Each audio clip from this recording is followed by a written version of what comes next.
So you want to raid log?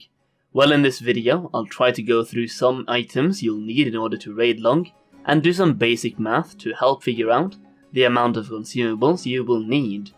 However, it is fairly difficult to predict exactly how much you'll need, as there are several factors involved that could increase the amount of items you will need to raid log throughout the rest of Classic. First of all, we have no release date on the Burning Crusade yet, so for all we know it could be 1, 2 or 3 years away still. Next up, wipes will also effectively remove any buffs that won't last through death, which is another unpredictable factor that is very difficult for me to include in this video. You also have factors like raid length, how many raid days you have, and how many raid days are actually mandatory in your guild, and so on. But to make this video a bit easier for myself, I'm going to assume we have 1 year left of Classic WoW, so 52 weeks of raiding, because I really do believe that the Burning Crusade will come out sometime next summer. I'm also going to assume the only mandatory guild raids you have are AQ40 and Blackwing Lair, and once Phase 6 comes out I'm going to assume you will be done with Blackwing Lair and you will mostly have AQ on farm, since most hardcore guilds have stopped doing the other raids already, or are doing them separately from guild raids, aka people pug them whenever they want. And I will assume people raid an average of 5 hours per week as my standpoint for this video. I will also include the formula used at the end of the video so you can tweak them for yourself and figure out how much you need of each consumable to raid log in case you do more raids than I use as the example in this video. Oh yeah, one more thing, I will only cover the consumables you can actually buy, so things like world buffs or quest rewards or bound on pickup items will not be included in the video itself. But I will include a screenshot of the top consumables for each class, so you can farm the bound on pickup items for yourself if you want to. So first off is warriors. You will want 1040 elemental sharpening stones if you're alliance and dual wielding, and 520 elemental sharpening stones if you are horde.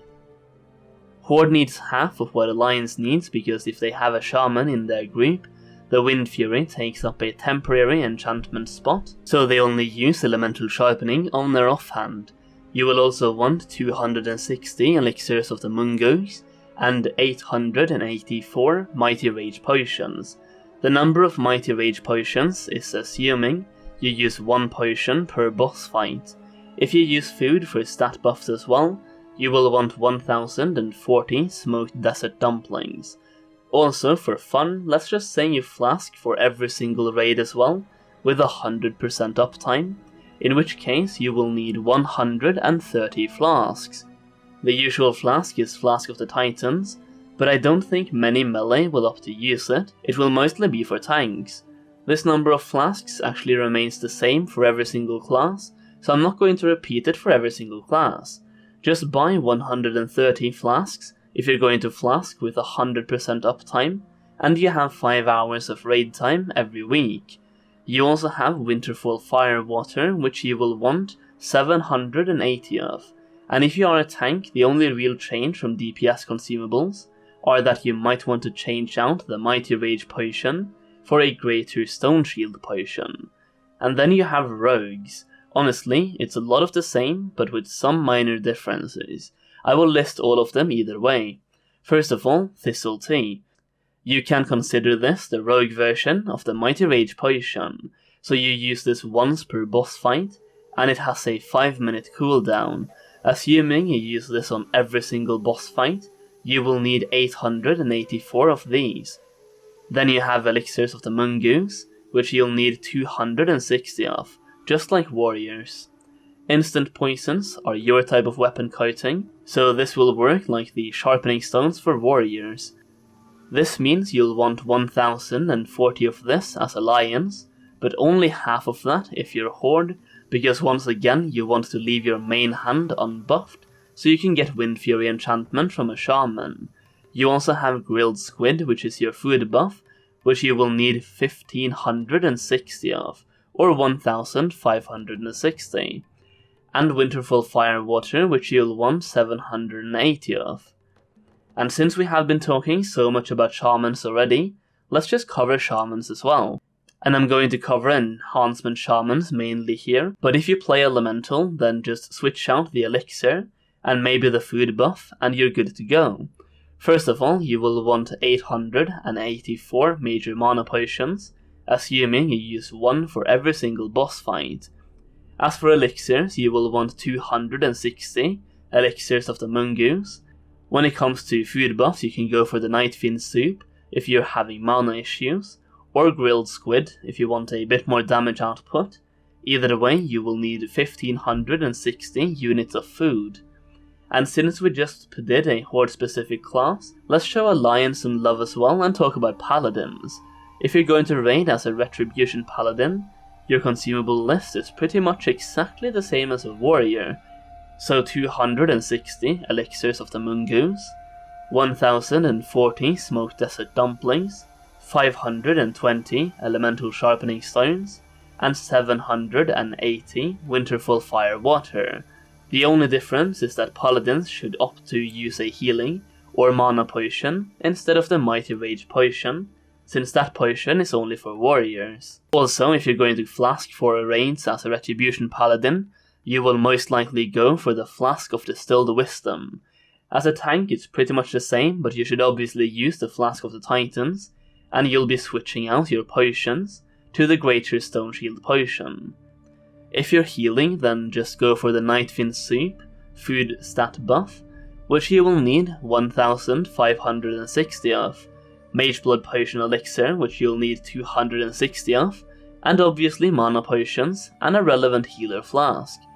Additionally, if you're a Holy Paladin, you'll want to use the Brilliant Wizard Oil, or Brilliant Mana Oil weapon coating, which you will need 104 of if you keep 100% uptime on them, and raid 5 hours per week, considering they last 30 minutes each, and they have 5 charges. Next up, and the final class for this video, is Hunter. Hunter is easy, and at this point in the video, we have covered all of these consumables already.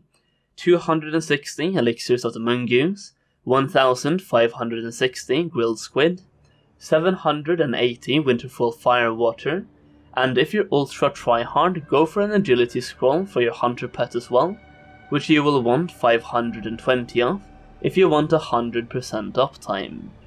Other valuable consumables for all of the classes we have talked about today, which are not tradable but you can go and obtain yourself, are Juju Might and Juju Power, Whipper Root Tubers, and Roids and Ground Scorpic Assays from Blasted Lands.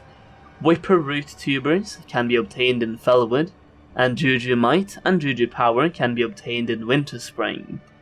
In addition to all of these consumables, you also have Fire, Frost, Nature, and Shadow Protection potions, but I thought I'd leave that for a different video, or a different discussion for a different time.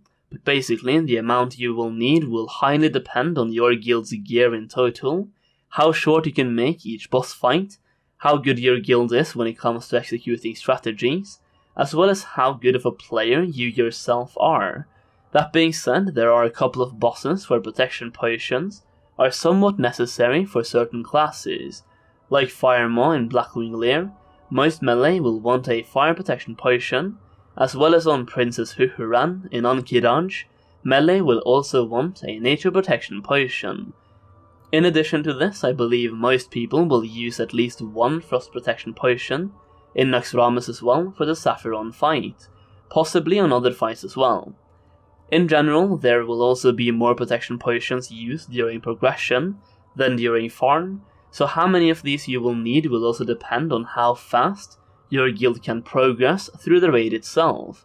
Also, Naxxramas will come out in phase 6, but at that point I'm going to assume your guild is mainly finished with Blackwing Lair, and you probably have Ankh-Kiraj on farm as well, so we're going to stick with the 5 hours of raiding per week, meaning the amounts of consumables covered in this video is still relevant in Naxxramas as well. Alternatively, if you do raid more than 5 hours per week, check the description for the formula I used, so you can calculate for yourself how many consumables you would need in order to RaidLog.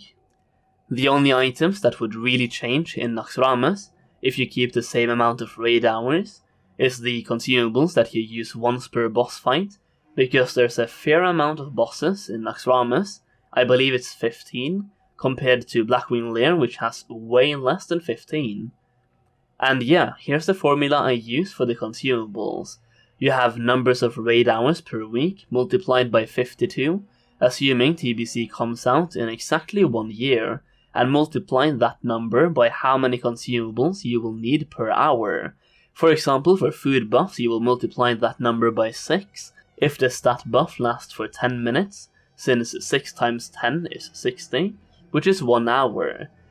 Once again, this formula assumes you maintain a 100% uptime on your buffs, even during trash. For potions like Thistle Tea, Mighty Rage potions, healing or mana potions, and so on, basically potions or consumables that you use once per boss fight, just figure out how many bosses you kill per week, and multiply that number by 52. I'll make a part 2 over the weekend and upload next week, hopefully on Monday, covering the remaining 4 classes that I didn't cover in this video, so look out for that one. I will also leave the formula itself in the description, and if I don't forget, I'll try to pin it as a comment as well, so you can use it to calculate your own consumables, in case you want to raid long for a shorter or longer period of time as well. If you did enjoy this video, please give it a thumbs up, as it took a long time to actually figure out how to make this video, and I hope you like the end product. And hey, leave a comment down below what you thought about it.